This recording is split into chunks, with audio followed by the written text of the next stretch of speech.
देवता यत्रोको बनाए पुरीलाई मार्न सक्छ तिमीहरू बालक होइनौ किशोर होइनौ तिमीहरू त बलिदान बर बलिहरूमा सर्वश्रेष्ठ हौ त्यही कारणले महाराजलाई प्रसन्नता दिनका लागि लड्नुपर्छ ए भगवानले पनि भन्नुभयो अब लङ्कादै पो नजानु त कोही आउँछ भने थोरै छोड्ने हो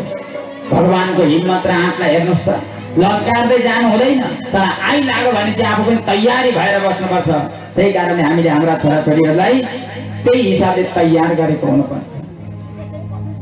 यसो कसैले दुईटा कुरा भन्दै रुनै थाल्ने बनाइयो भने चाहिँ काम हुँदैन स्वाभिमानमा सदा व्यक्ति रहनुपर्छ अभिमानमा रहनु हुँदैन तर स्वाभिमानमा रहनुपर्छ अभिमान राम्रो होइन तर स्वाभिमानको त्याग गर्नु पनि कदापि राम्रो होइन अब त दुवै कृष्ण र बलरामसँग चाँडुर र मुष्टिकको युद्ध हुन लाग्यो भगवान श्री कृष्णचन्द्रसँग चाँडुर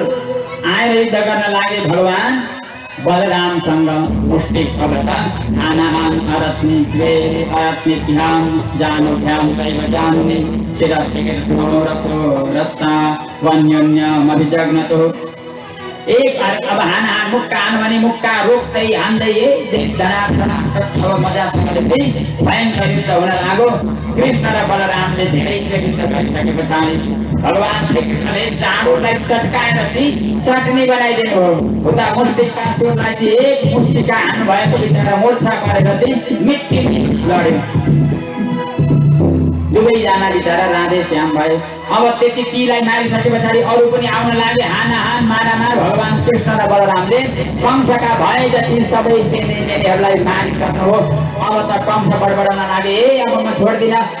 यसका बाउ आमालाई म छोड्दिन वसुदेवलाई पक्र देवकीलाई पक्र नन्दलाई पक्र भनेर चाहिँ अब हल्ला गर्न लागे भगवानलाई त झ्वाक चलेछ प्रगृह्य केशेषु चलत् किरीटं निपात्य गङ्गो परितुङ्ग मञ्चात् भगवानले दगुरेर गएर उडेर कति बेला हो कति बेला थाहै भएन च्याक्कसँगले मुकुटलाई ठ्याक्क भ्यालेर केसमा समातेर चाहिँ जगत्याएर भुइँमा भ्लाक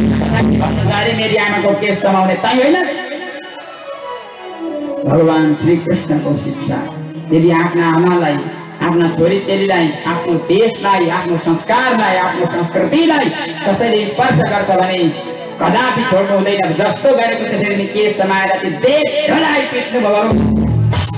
बिचारा कंस अब हात्तिर लागे सेनालाई बोलाउँछन् बचाओ न बचाओ भन्दाखेरि खबरदार कोही आएछ भने भगवान विकराल काल स्वरूप हुनुहुन्छ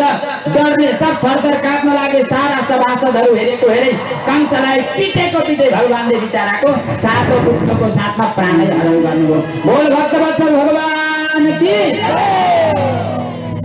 हाम्रा भक्तलाई पनि खुसी लाग्यो क्या हो अब त कंस बिचारा मरे सबैजना हाहाकार हुन लाग्यो